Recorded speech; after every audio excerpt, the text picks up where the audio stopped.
foundation in this tutorial today. And firstly, you want to make sure that you prep your face. I use the Satin Mint Facial Scrub, which gets all the dead and the dry skin off my face. I really love this Sandalwood Moisturizing Cream, so this is what I use.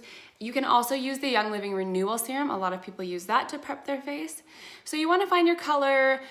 My advice would be don't stress too much about the color because you're gonna be cool or warm and likely you're gonna know whether you're pinker toned or yellow toned, and then go with whether you're super pale, kind of not that pale, or really tanned. I like to assume that I'm a little bit colored because I was in Maui in January.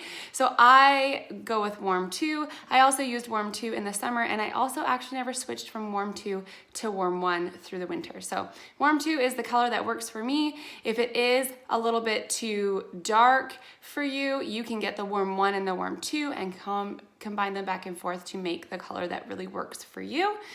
This works for me, so I'm gonna pour some into the lid. So you want to tap your foundation, your Savvy Minerals into the lid. Spread it around so that you can pick it up easy with your brush. I also like to take my brush and spread it around in here so that when I pick it up, it's like an equal pickup instead of in one blob. So there's my foundation mineral powder.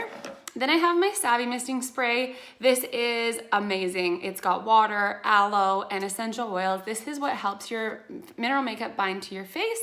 It also combines with the oils on your face and the way that you prepped your face to be really long lasting all day. So you take your Savvy foundation brush next. This is from this foundation, the Savvy Essential Brush Set.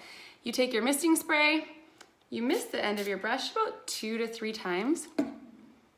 Then you're going to take your brush and dip it into your minerals, tap off that excess, and I start under my eyes. So you have a little bit of dark circles, so I like to press it in there.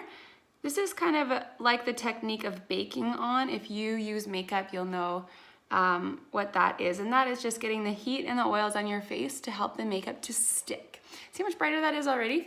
I'll get more misting spray onto my brush. Pick up some more product, tap off the excess, and bake on underneath this eye here. So press it in there. Make it heavy, you're gonna buff it out after. Okay, let that stay there.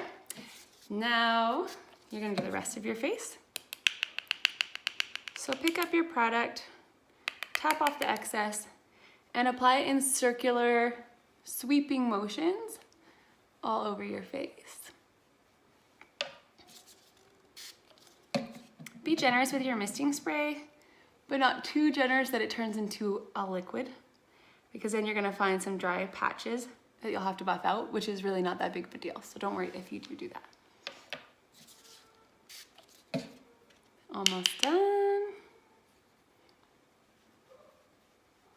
This is the longest part of your makeup application, I find, just because you're trying to cover the largest surface area of your face. The nice thing with this foundation is that it actually contains minerals that are really good for your face. So I used to be a really acne prone person, and since using Savvy Minerals, I break out way less, if any at all. And I definitely attribute that to using really good quality makeup products that are not clogging my pores and suffocating my face. So the last little bit that I do, I pick up a little bit more product out of my main pot in my neck to make sure it's blended all along my jawline. Make sure that all of the surface areas are covered. And then you go back to your eyes and buff out that baked on layer that you did at the beginning. Using this makeup is not hard. You just have to do it. I was worried about the doing it part when I first started 10 months ago. And now it's just a normal everyday part of the way I get ready. And it's easy peasy. All right, foundation is done.